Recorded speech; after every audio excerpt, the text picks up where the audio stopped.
On ne peut pas se concentrer que sur le thérapeutique. On a forcément en fait l'aspect financier qui est là, omniprésent. J'ai été diagnostiquée d'un cancer du sein fin 2019 et j'étais contractuelle dans un établissement hospitalier à l'époque. Et en fait, quand j'ai annoncé à ma cadre que j'avais un cancer du sein, on m'a répondu en fait que mon contrat ne serait pas prolongé. Pendant 9 mois, du coup, j'ai touché la moitié des indemnités journalières, à savoir environ 600 € par mois. J'ai dû aller à l'épicerie sociale. Alors ça aussi, ça a été très compliqué. À 35 ans, aller à l'épicerie sociale parce que tu as un cancer, ça fait bizarre. Au chômage s'ajoutent les frais liés à la maladie, dépassement d'honoraires réguliers, crème au silicone à 19 € les 6 grammes non remboursés. Par exemple, là, quand j'ai eu la récidive, j'ai eu 75 € à payer pour la chambre parce que je suis restée tant de nuits et que ma mutuelle, en fait, elle prenait pas. Pourtant, j'ai une mutuelle et une surcomplémentaire en fait. Donc je paye 90 € par mois et j'ai encore un reste à charge. 75% des malades du cancer rencontrent des difficultés financières alors qu'ils n'avaient souvent jamais connu de problème d'argent.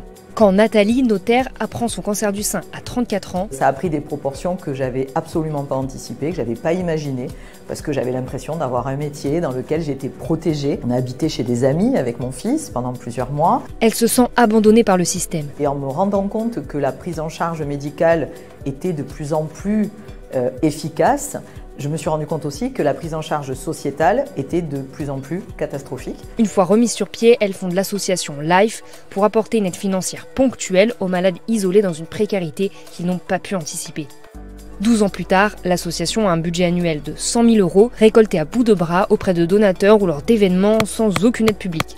De quoi aider 300 à 400 dossiers par an. Le pronostic est mauvais et les traitements sont très agressifs. Il ne peut plus travailler et ses ressources sont fortement diminuées et les fins de mois restent difficiles. Donc il finit les mois à moins 120. Les postes sur lesquels on a le plus de demandes et sur lesquels on intervient, c'est les postes de loyer. Il y a l'alimentaire, donc on envoie des cartes prépayées. Il y a les factures d'énergie, donc qui prennent énormément de place aussi dans notre budget. Sur le principe de l'aider ce mois-ci, est-ce qu'on est d'accord pour lui envoyer des cartes prépayées ?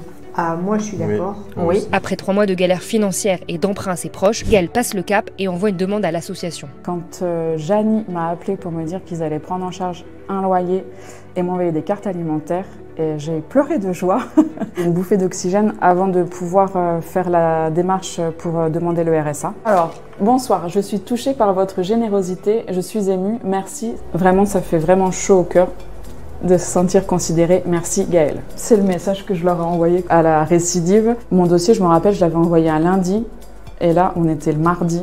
Et donc en fait, la commission, elle avait eu lieu le jour même, enfin, ça avait été hyper rapide et j'avais envie de les remercier.